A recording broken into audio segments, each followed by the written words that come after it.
મહેમદાબાદમાં પ્રેમલગ્ન કરનાર યુવકના ભાઈ તેમજ પરિવાર પર યુવતીના પરિવારે કર્યો હુમલો। પ્રેમલગ્નની અદાવતમાં હુમલો કરી સાથે લાવેલા હથિયારોથી માર મારવામાં આવ્યો। યુવકના ભાઈને માર મારી તેના ખિસ્સામાંથી રૂપિયા કાઢી લઈ લૂંટ કરી। દરમિયાન 100 નંબર પર પોલીસને ફોન કરી બોલાવતા પોલીસની ગાડી પર પથ્થરમારો કરાયો। પથ્થરમારામાં પોલીસની ગાડી તેમજ એક બાઇકને નુકસાન। મહેમદાબાદ પોલીસે 10થી વધારે ઇસમો વિરુદ્ધ ગુનો નોંધીને વધુ તપાસ હાથ ધરી।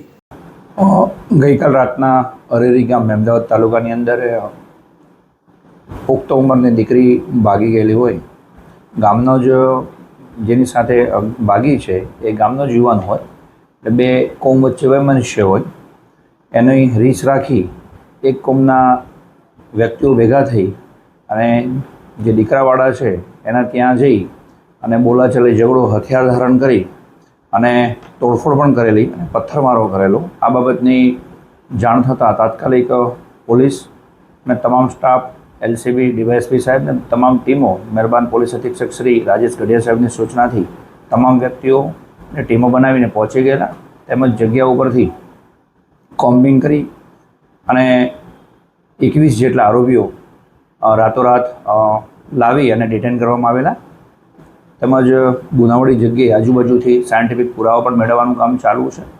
આ બાબતમાં કોઈ પણ બીજા અન્ય આરોપીઓ પણ ખુલવાની શક્યતા રહેલી છે, એ બાબતમાં પણ જોવામાં આવશે। બાકી રહેલા આરોપીઓને પણ મોટાભાગના આરોપીઓને ડિટેન કરવામાં આવેલા છે। આજે અટક કરી એમની પાસેથી જરૂરી હથિયાર અને મુદ્દામાલ રિકવર કરવાની પણ તજવીજ કરવામાં આવશે।